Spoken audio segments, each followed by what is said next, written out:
This is Tobit chapter 4 and verse 18. Ask counsel of all that are wise, and despise not any counsel that is profitable. All right, Shalom. I want to start off by giving all praise, honor, and glory to Yahweh, Bahashem, Yahushai, Bahashem, Rakakwadash. Yahweh is the true, holy, and powerful name of Heavenly Father. Bahashem, meaning in the name. Yahushai is the true, holy, and powerful name of His only begotten Son, who is the Savior of the nation of Israel, starting off with the elect within the nation of Israel.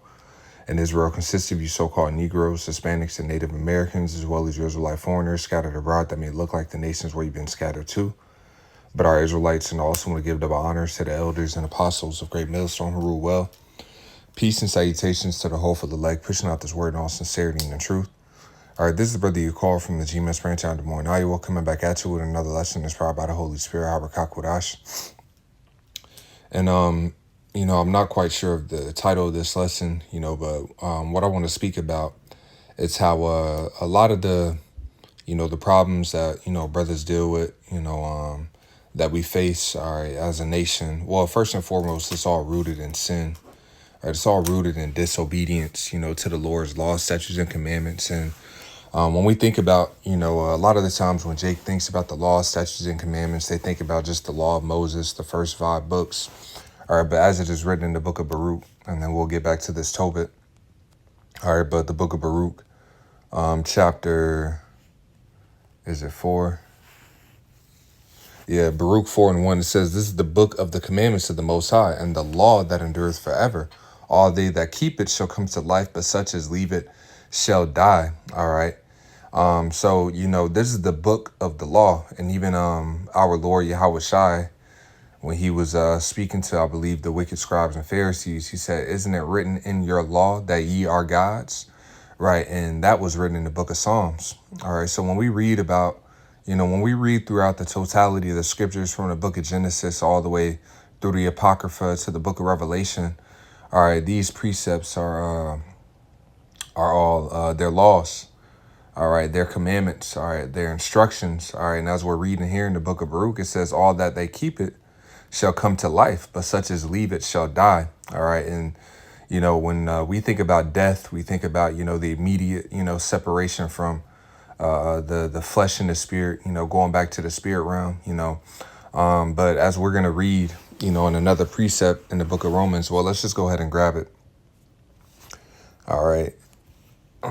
Romans chapter 6 and verse 23, it says, "For the wages of sin is death, but the gift of the Most High is eternal life through Yahweh Shai Mashiach our Lord." Right. So the wages of sin is death. All right. So, sinning. All right. Being disobedient to the law, it could bring an immediate death. OK, a person can, commit adultery. And, during the times when our laws, when we were self-governing ourselves, then if these things were done and a person was found guilty of a certain crime, they will receive a judgment, through the judges, according to the law. So at times it could bring an instant death. OK, or you might have the act of, 2 men sleeping together. All right. The Lord can bring death through a disease, that they can get, some type of STD or whatever the case it may be. Right. So these are different instances where the Lord can bring that. But also in the sense of this, when we go into this word death, the wages of sin is death. All right. It says, and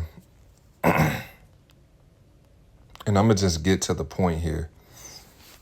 All right, I'm going to jump down at the bottom definition in the blue letter. It says, "In the widest sense, death comprising of all the miseries arising from sin." Right. So it could bring forth misery. OK, so when we don't apply these scriptures, all right, it brings forth misery in some form or fashion. Right. So this word misery in the etymology line, it says state of grievous affliction, condition of external unhappiness, or a miserable situation, misfortune, and distress. All right, so we can find ourselves in very miserable situations just from not applying these scriptures. And that's why I wanted to go and start off with this in the book of Tobit, the 4th chapter.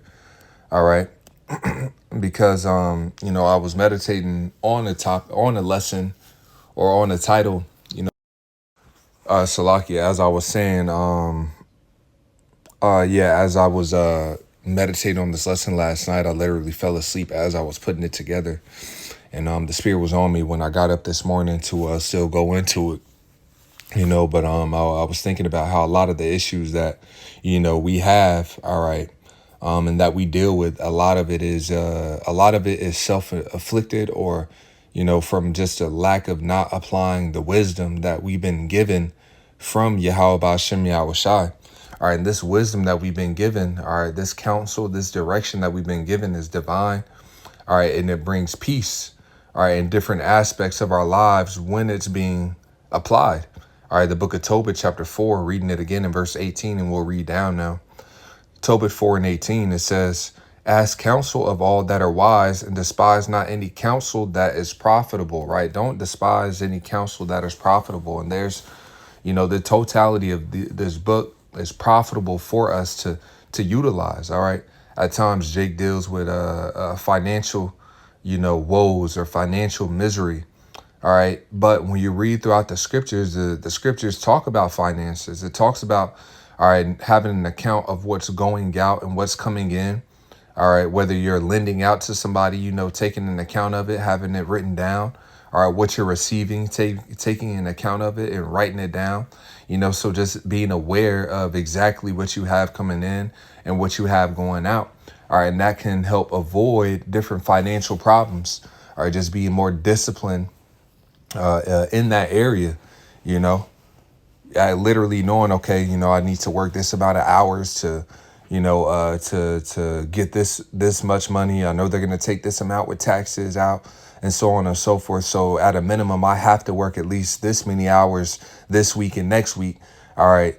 To not only cover my bills, but to cover, food and so on and so forth, and have a little extra. All right. I got a little extra. Let me put, this amount to the side every week.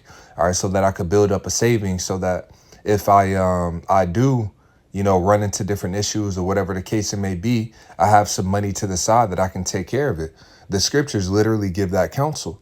All right. But when that's despised, when it's not being done, it could add misery to our life to where we are dealing with financial issues. All right. Women, when it comes down to women, the scriptures talk about, the scriptures talk about pretty much recognizing a wicked woman. All right. And departing from her and not being too tied into her, or our mind being too tied to any of these things, willing to let certain things go, right? Scriptures talk about how one daughter is better than another. At times, brothers fall into situations where, we can get into our emotions as opposed to applying the precepts and the guidance that the Lord has given us and concerning women, because of us being inflamed of our emotions, or, literally being horny, or whatever the case it may be. And then Jake can find themselves getting a woman pregnant that's a demon. All right. Or, she she may be cool in certain aspects, but she's not a decent woman. She's not going to actually look out for you, or whatever the case may be, or be a pillar of rest. And, these different, women aren't perfect. We understand the society that we're in. You're not going to find a perfect, your Sarah, or whatever the case it may be. All right. But the scriptures also talk about one daughter is better than another. All right. So being more picky and more selective about the woman that we do decide to lay ourselves with, so we don't find ourselves with dragons and find yourself in a situation to where now you on child support with this wicked woman and she's giving you all types of hell. Any woman can bug out, but once again, the scriptures give us a wisdom and a guidance on how to deal with women. All right. Not telling her everything, like it counsels us in the book of Micah, the 7th chapter. Okay. It says, keep your mouth shut from her that lieth in thy bosom, so, not giving your heart over to her completely, man.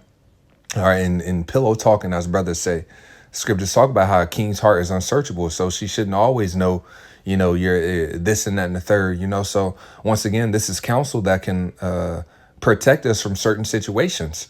All right. When it comes down to body ailments. All right. That's another aspect, different, brothers, we deal with different body ailments at times. And a lot of the times is literally because of terrible decision making with our diet. All right. Or Jake, we'll get to a point to where, we can start taking herbs or whatever, but it's just a matter of taking those things when we're sick, as opposed to having prudence to guard ourselves against certain things happening. All right. You know, not taking the time to look up, man, what can I do for this? Or look up certain herbs or whatever the case it may be. And it was something that was said. I was listening to the elders in Dallas. You know, they had a lesson. They were going into health, their Passover lesson, if I'm not mistaken. And one thing that the big bro Hanak had mentioned out from San Francisco, the Bay Area camp, you know, he had mentioned that a lot of things, you know, it takes at least 10 days to where you could actually physically notice a change, all right, in your body. So at times, you know, brothers can take a little tea and like, yeah, it ain't really working. And, you know, I still feel like crap. Well, that's because it hasn't been done consistently, you know, hasn't been done over a period of time. All right. In this society, we look for quick fixes and this and that and the third. It's a microwave society. So if you don't see an immediate effect right then and there, you know, or after day 1, day 2, and day 3, you're like, oh, this ain't work. I'm gonna just move on to try something different. And sometimes it takes a more discipline and being consistent in a particular action to where we do notice the difference in our body. All right. But if we would take heed into these things, and this is counsel from the scriptures, you know, these different things is, once again, I'm not pulling the specific scriptures on it, but it counsels through it. Read throughout the book of Sirach, read throughout Proverbs and, you know, different things, you know, throughout the scriptures, and really and learn these different things, because the Lord directs us in all these different ways. All right. That's why it says, going back to this in the book of Tobit, the 4th chapter, Acts in 18, ask counsel of all that are wise and despise not any counsel that is profitable. So all these things are profitable. Okay. All these things are very profitable. Being very specific and disciplined with our diet, that is very profitable, you know, to where we aren't feeling all lazy or feeling all lethargic or feeling all tired and everything like that. Just a shift in the diet, all right, can have a huge effect on our spirit, you know. And instead of having a battle, I don't feel like this and I don't feel like that. When you have energy, you feel like doing more. So it's less of a battle, instead of just feeling like you got to drag the fight through, you know, battle your flesh. All right. You can make that battle, all right, less difficult by taking care of our temple, our body. Right. So these are just, you know, different examples. All right. And how when we don't apply the counsel of the scriptures, it can bring misery to us, you know. And Jake be asking for help in certain situations when they, you know, when they find themselves in these different scenarios, right? And oftentimes the help was already given. It's not that you need a little extra dough. All right, it's that what you need to, you know, to get out that jam. It's like, no, you need to have more discipline, or you need to take heed into the counsels that has been previously given unto us through the brotherhood or through the scriptures. And if we were taking heed to it, we would not find ourselves in these different situations, right? So I know that was a little long spiel, you know, but I want to grab this word counsel, all right, and then read a little bit further in that definition. All right, the word counsel, it says advice or instruction given. All right, so this is what, you know, the Lord has given us, advice or instruction given. All right, and once again, this is counsel from the heavens.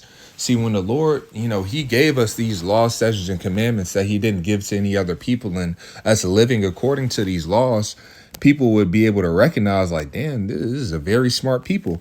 And when you actually take the time to read through the law, you could see the wisdom, all right, behind what the Lord has told us to do.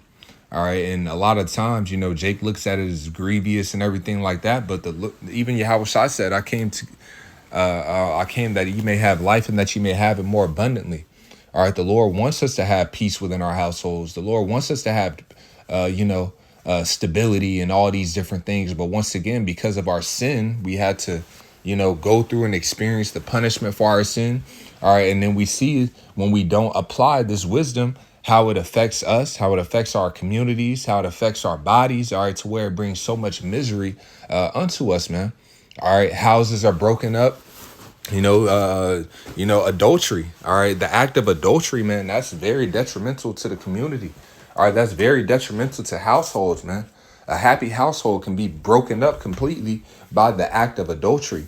All right. And then that breaks up another individual's household, man. All right. So now they're dealing with misery and emotional distress and so on and so forth. All right. You know, and different things of that nature because of what? That act of sin. All right. So these are different things, man, to where the Lord was like, look, I'm telling you, I'm giving you these laws so that you can actually enjoy your existence here, to where, the earth was meant to be a paradise or a pleasure. All right. And these guidelines help us to continue to enjoy life properly, man. All right. You go into the laws about the land Sabbath. All right. So where we'd actually give the earth a break so that it could replenish itself. All right. So that it could grant us more fruit. Who wouldn't prefer to have, instead of these little ass grapes that we have, all right, that are GMO, all right, that aren't actually giving you the nutrients that it should? Why wouldn't I want grapes that's the size of a damn watermelon? All right, a cluster of grapes. It takes two strong men to carry them. Okay. Why wouldn't I prefer that? And then it has all the nutrients, all right, within it, to where it's going to build my health and make me stronger, all right, and help my immune system. That's an easy win-win, right? But when we take away the land Sabbath, and when we take away how the Lord has told us to treat the environment, all right, and this is being done through the powers that are that are in rulership because of their greed, and and of course, the Lord said that when Cain is in rulership, that the earth wouldn't yield forth its fruit. All right, but we see the consequences of when these laws are not applied, how it even affects the environment. All right, to where we could have a more fulfilling existence just based off of the food that we're eating if the earth was being treated properly. All right. So we don't want to despise these counsel. Once again, in one aspect, it could look like, it may feel like at times, that it's like, man, it could like, damn, you got to take care. That's how Jake kind of looked at the law, like, man, it's a grievousness. But the Lord's like, look, I'm giving you these instructions so that you can actually enjoy your life. All right. It's just like with a child, a child, you might tell them, like, hey, man, don't be going out there and running in the street. I remember going outside, when I was a youngin', I used to, Jake used to play, play in the street, playing tag or playing, football or whatever the case it may be. You're just running around in the street. And then your parents, your parent might be like, hey, don't be running out there in the street, And then in one aspect, the child like, man, mom or dad just don't want me to have a good time. It's like, nah, I'm protecting you from getting ran over, all right? Or something detrimental happening to you. You can still have a good time, but just play in the yard, all right? So that you don't have to experience getting hit by a car. It is for your betterment, all right? It is for our good. So that's how it is with these laws, man. These things are really for our good. And at times we might not always understand the whys and the hows and this and that and the third, but we have to have just the faith and the trust in the Lord. All right, but this is the book of Deuteronomy, chapter 7. I'm sorry, Deuteronomy, the 4th chapter, and verse 5. It says, behold, I have taught you statutes and judgments, even as the Lord Yahweh my power commanded me, that ye should do so in the land whither ye go to possess it. Keep therefore and do them, for this is your wisdom and your understanding in the sight of the nations, which shall hear all these statutes and say, surely this great nation is a wise and understanding people, right? So they would see us applying these things and they would be like, man, this nation, look at how wise and understanding they are, man. They would marvel at like, damn, man, these people are smart. The way that everything is ordered is, everything is flowing well, the laws are perfect, even to the judgments. All right. Even when we look at the judgments that the Lord has for certain laws being broken, it could seem harsh, but it's necessary for life. All right. Even the law of a rebellious child. If you had a child and all they wanted to do was sit on their ass all day. All right. They was just eating up all the food. They weren't adding to the building up of the household or whatever the case it may be. They weren't doing nothing. They were pretty much just a bum. It said that rebellious child, and they weren't listening to their father and their mother, doing whatever they want. It said that child needed to be put to death. Okay. Because that child was not, it seems harsh, but that child was not doing anything for the betterment of the community. All right. And then if that was being implemented, a lot of these wayward niggas that's walking around killing everybody and so on and so forth and this and that and the third, they would have been off of the earth already, man. To be, in reality, they would have been off of the earth.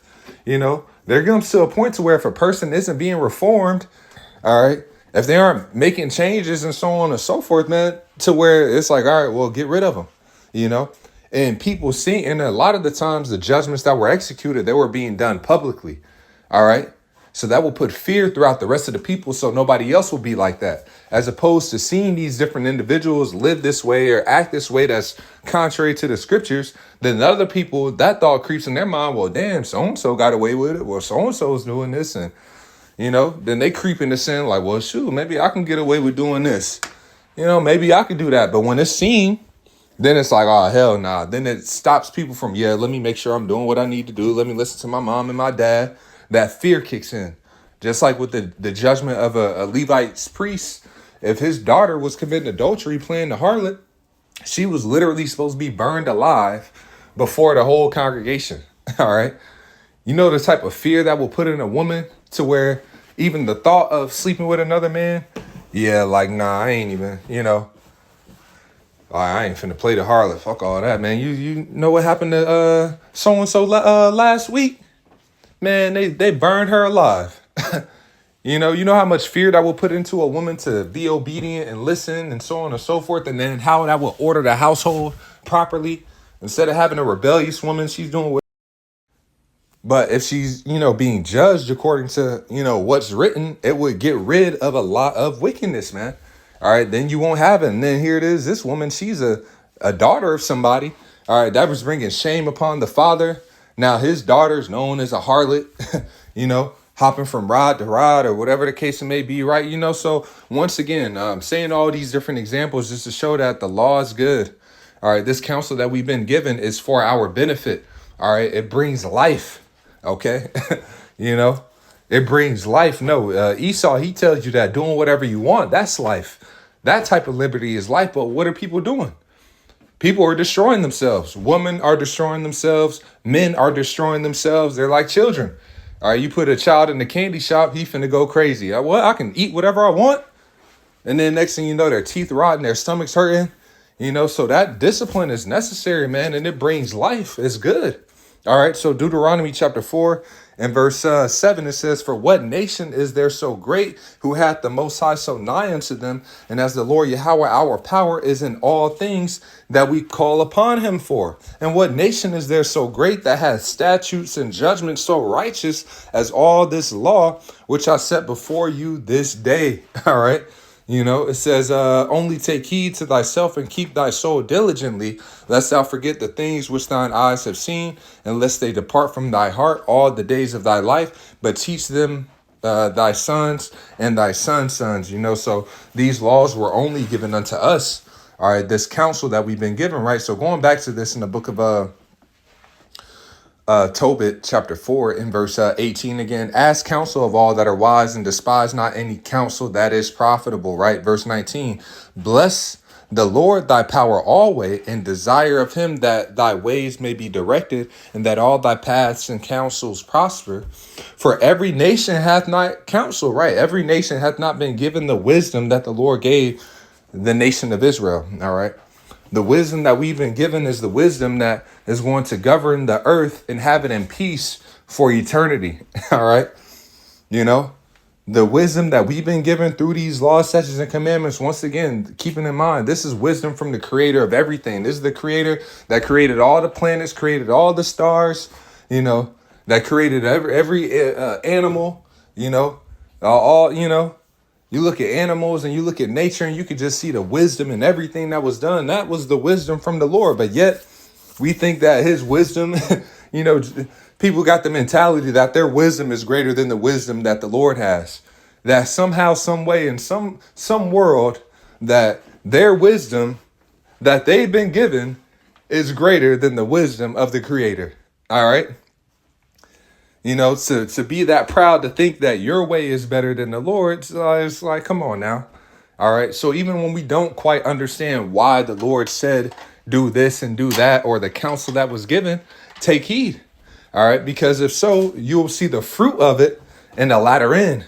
All right. Even if we don't understand the whys and you might not have understood why the Lord said, don't eat swine, but because of the fear and the faith that we have, we didn't do it. And then later down the line, you read about and you get an understanding, like, oh, snap, eating this, you can deal with this type of sickness. It has parasites that your body can't break down. And, and so on and so forth. And then you learned a lot of those things after. But first and foremost is having the faith and the fear just to apply it, whether we get it or not, So we have to have that within us. But it says, for every nation hath not counsel, but the Lord himself giveth all good things, and he humbleth whom he will, as he will. Now, therefore, my son, remember my commandments, neither let them be put out of thy mind. All right. So once again, man, we don't want to despise this counsel. And once again, the things that a lot of the times, the things that we go through, the misery that we have to deal with is because of a lack of application of the scriptures. All right. And a lot of those times, man, you don't just get delivered out of it in an instant, man. Sometimes you got to suffer the consequences of those actions for a very long time, man. All right. A very long time, So these things are very important to take heed to. This is the book of Psalms.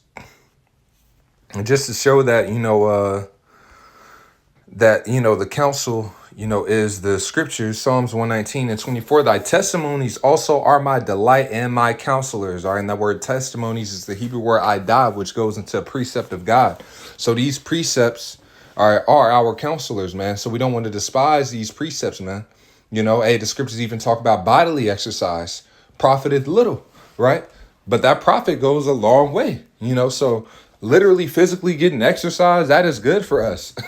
If you haven't heard by now, exercise is good, but that's counsel from the scriptures that's been given, So it's like, having a routine of, what active and everything like that. And then on top of that, adding the counsel of the scriptures of being mindful of our health. All right. Knowing what we're putting into our body and being more, disciplined in that aspect, it's only going to bring good benefits. All right. It's not going to harm you. It's only going to bring life. It's only going to bring good. Taking heed to those things. So not to say that, may never get sick. Yeah, the Lord, can still, you could be taking the herbs and exercising and still, deal with certain things and sicknesses or whatnot, but there's still a profit in it. You feel better. All right. Once again, you got more energy, you're less lethargic, or you feel, better about yourself because you're moving in the right direction. You don't feel like like you're just a couch potato, and you wasting time, wasting your life away or whatever the case may be. You get some more confidence, you feel good, so these are good benefits that taking heed to the counsel of the scriptures of actually doing that provides. All right. This is the book of, Proverbs 11:14, it says, where no counsel is, the people fall. All right. But in the multitude of counselors, there is safety. Right. So, these precepts, all right, it brings safety. All right. Applying these scriptures, man, it's a guard. It's a protection, man. That's why it says in the book of Proverbs, the 23rd, or the Proverbs, the 22nd chapter. This is Proverbs chapter 22 and verse 3. It says, a prudent man foreseeth the evil and hideth himself, but the simple pass on and are punished. Right. So, through applying these scriptures, beforehand, or as we're going to go into, because the prudent means to pretty much to see, to see ahead. All right. Having prudence is to see ahead and to make those decisions that are going to be profitable in the long run. All right. When we read this in the Amplified version, it says, a prudent and farsighted person sees the evil of sin and hides himself from it. But the naive continue on and are punished by suffering the consequences of sin. Right. Let me read it in the NLT. A prudent person foresees danger and takes precautions. That's the one I wanted. All right. Prudent person foresees dangers and takes precautions. All right. So even having the prudence of, let me make sure I'm taking these herbs now so that I'm not sick down the line. All right. My body may feel okay right now, but let me make sure I'm exercising. I'm, keeping my energy up. So, this doesn't, cause issues down the line. The scriptures talk about he that contemneth small things shall fall little by little.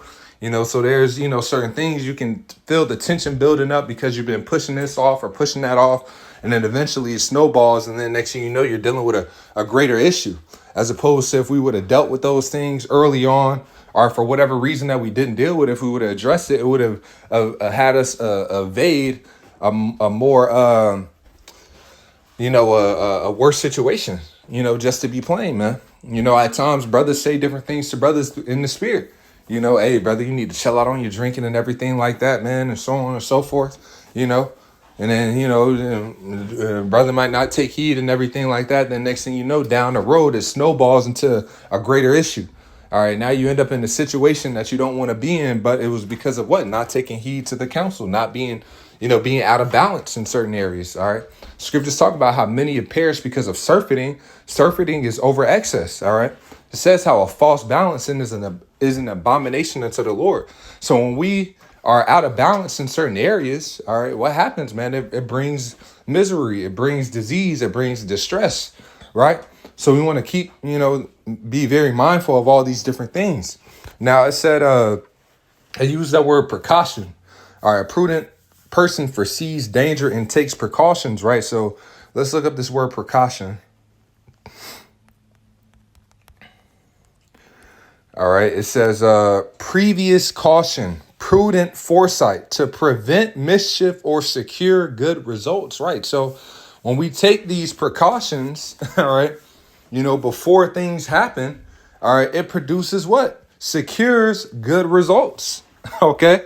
Being on top of budgeting, it secures like, okay, well, damn, I'm gonna have this bill coming up. So, let me make sure, all right, I cannot call off.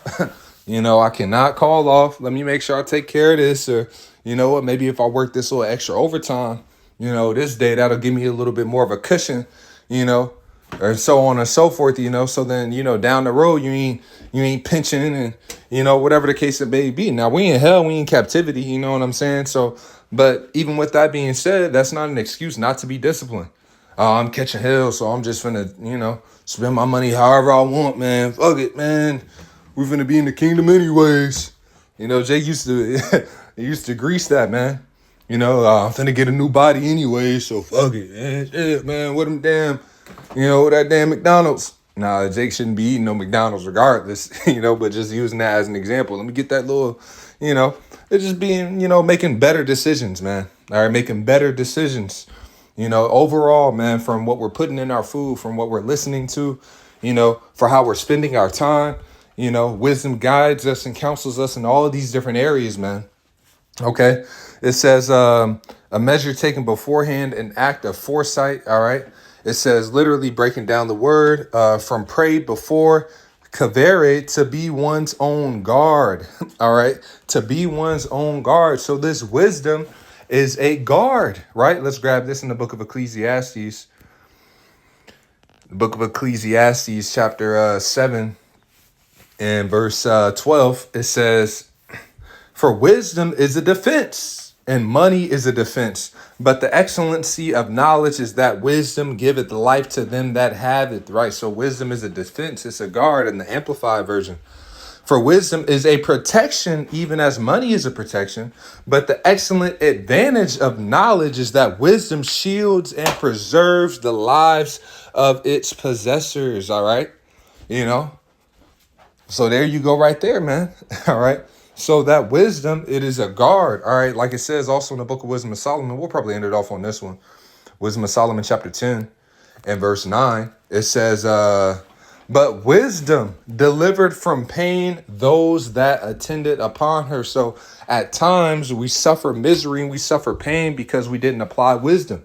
At times the spirit, might have been on multiple brothers to tell you like, hey, don't do this, don't do that. But we go ahead and do it. All right. And then we suffer some type of misery or we suffer some type of pain. All right. We suffer some type of hardship or find ourselves in certain types of jams because what? We didn't apply wisdom. All right. We didn't apply wisdom. And a lot of the things that we deal with is just self-inflicted wounds. All right, so of course, random stuff happens at times, but hey, sometimes, the Lord afflicts us to get our attention. It talks about that in the book of Job, man. It talks about when kings are brought in fetters, he shows them their work. All right, shows them what they're done. In the NLT, it talks about how he, how's it worded, man? He pretty much gets their attention. All right, I had it up earlier before the lesson. This is Job chapter 36 and verse, I'm going to start at verse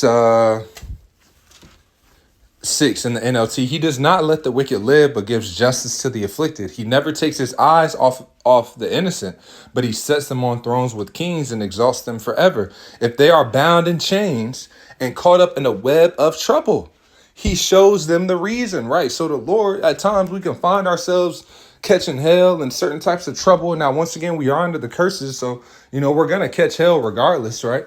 And sometimes it's just, hey, once again, man, we have to always reflect on our own decision making of what led us there. All right. How did we end up in that position? In what way could we have applied wisdom that could have avoided us being in certain positions? And then we learn from it and then we grow. All right. We reflect and grow. All right. Or, what the brother Yeshai, he mentions reflect and correct, So that's all that we can do. We reflect. All right. We analyze. OK. Like I like using the analogy of with a long division problem. All right. So, in a long division, you gotta show your work. All right. And then, if you get the wrong answer, it's like, OK, let's go back step by step. Where did we go wrong? All right. Did we? Salaki, it's like in the long division, though, it's like you got to ask yourself, go through the steps. All right, did you forget to carry the 2? Did you forget to subtract this or whatever the case may be? Where did I go wrong to how I ended up with the wrong answer? All right. So we have to really go back and analyze these things, man, and see. And then if we don't understand, if we don't know why, hey, once again, we go before the throne, ask the Lord, all right, to get that guidance so that we don't make the same mistakes again. Right. So back in Job chapter 36 and verse 8, if they are bound in chains and caught up in a web of trouble, he shows them the reason. He shows them their sins of pride. He gets their attention and commands that they turn from evil. All right. He gets their attention. So the affliction at times is the Lord trying to get our attention. All right. It says if they listen and obey the Most High, they will be blessed with prosperity throughout their lives. Right. So we make those corrections. All right. Now it's like, yeah, damn, I didn't do well with my finances. You know what I'm saying? So let me be a little bit more disciplined in this area. Let me not snap off at work. I done got fired from 3 jobs. All right. The problem isn't them. The problem I have to address. The problem's me. I got an attitude problem. I walked off because of this or, just really looking deep and seeing, how am I finding myself in these positions and what can I do better? All right. How can I improve? What wisdom can I apply that would grant me safety or that would guard me from these different miseries? Right. If they listen and obey the Most High, they will be blessed with prosperity throughout their lives. All their years will be pleasant. So just bringing out that point, man, that sometimes that affliction is the Lord getting our attention, but we need to reflect and, and correct. All right. And, take heed to the counsel, given from the scriptures and then given from the men around us, man, because that's why, the scriptures talk about how a neighbor is a faithful friend is like a defense or like a guard, So having that being said, Lord's what I was edifying. I want to give all praise, honor, and glory to Yahweh, Bahashem, Yahushai, Bahashem, Rakakwadash, double honors to the elders and apostles of Great Millstone who rule well, peace and salutations to the hopeful elect, pushing out this word in all sincerity and in truth. With that, I'm going to say shalom.